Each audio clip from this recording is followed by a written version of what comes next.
ಮಾಜಿ ಸಂಸದ ಪ್ರಜ್ವಲ್ ರೇವಣ್ಣ ಅಶ್ಲೀಲ ವಿಡಿಯೋ ವೈರಲ್ ಕೇಸ್ ಸಂಬಂಧ ಎಸ್ಐಟಿ ಸಲ್ಲಿಕೆ ಮಾಡಿರುವ ದೋಷಾರೋಪ ಪಟ್ಟಿ ಜೆಡಿಎಸ್ ವಲಯದಲ್ಲಿಯೇ ತಲ್ಲಣವನ್ನು ಮೂಡಿಸಿದೆ.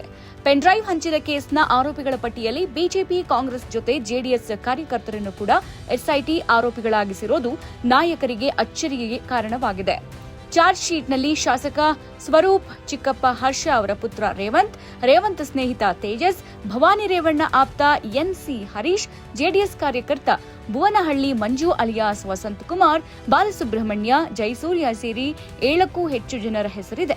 ಪ್ರಕರಣ ದೇಶಾದ್ಯಂತ ಸದ್ದು ಮಾಡಿದ ಬೆನ್ನಲ್ಲೇ ಬಿಜೆಪಿ, ಕಾಂಗ್ರೆಸ್ ಕಾರ್ಯಕರ್ತರೇ ರಾಜಕೀಯ ಉದ್ದೇಶದಿಂದ ವಿಡಿಯೋ ವೈರಲ್ ಮಾಡಿದ್ದಾರೆ ಅಂತ ಕೆಲ ಜೆಡಿಎಸ್ ನಾಯಕರು ಗಂಭೀರ ಆರೋಪ ಮಾಡಿದ್ರು. ಆದ್ರೀಗ ಎಸ್ಐಟಿ ಅಧಿಕಾರಿಗಳ ತನಿಖೆ ಬಳಿಕ ಸ್ಫೋಟಕ ಮಾಹಿತಿ ಬಯಲಾಗಿದ್ದು, ಜೆಡಿಎಸ್ ಕಾರ್ಯಕರ್ತರು ಈ ಪ್ರಕರಣದಲ್ಲಿ ಇರುವುದಾಗಿ ತನಿಖಾ ವರದಿ ಹೇಳಿದೆ. ಐಟಿ ಆಕ್ಟ್ 2008 ಸೆಕ್ಷನ್ 67A ಅಡಿ ಆರೋಪಿಗಳ ವಿರುದ್ಧ ದೋಷಾರೋಪ ಪಟ್ಟಿಯನ್ನು ಸಲ್ಲಿಕೆ ಮಾಡಲಾಗಿದೆ.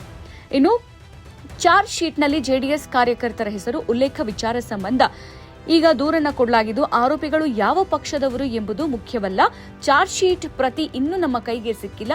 ದಾಖಲೆ ನೋಡಿದ ಬಳಿಕ ಯಾರ ಮೇಲೆ ಏನು ಆರೋಪ ಮಾಡಲಾಗಿದೆ ಅಂತ ಮಾತನಾಡ್ತೀನಿ. ಆದರೆ ಪ್ರಕರಣ ಸಂಬಂಧ ತಪ್ಪಿತಸ್ಥರಿಗೆ ಶಿಕ್ಷೆ ಆಗುವವರೆಗೂ ನಾನು ಸುಮ್ಮನೆ ಇರೋಲ್ಲ. ನಾನು ಯಾರ ಮೇಲೆ ದೂರು ಕೊಟ್ಟಿದ್ದೆ, ಅವರ ಹಿಂದೆ ಇರೋದು ಯಾರು, ಅವರನ್ನ ಯಾಕೆ ವಿಚಾರಣೆ ಮಾಡಿಲ್ಲ ಎಂಬ ಷಡ್ಯಂತ್ರ ಬಯಲಾಗಬೇಕು. ಪ್ರಕರಣದ ನಿಜ ಆರೋಪಿಗಳು ಹೊರಬರಬೇಕಾದ್ರೆ ಮತ್ತಷ್ಟು ತನಿಖೆ ಆಗಲೇಬೇಕು.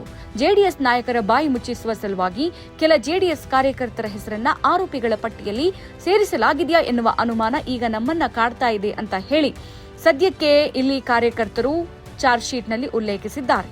ಮುಂದಿನ ದಿನಗಳಲ್ಲಿ ಪ್ರಜ್ವಲ್ ರೇವಣ್ಣ ಅವರ ಕೇಸ್ ಯಾವ ರೀತಿ ತಿರುವು ಪಡೆದುಕೊಳ್ಳುತ್ತೆ ಅನ್ನೋದನ್ನ ಸದ್ಯಕ್ಕೆ ಕಾದು ನೋಡಬೇಕಾಗಿದೆ.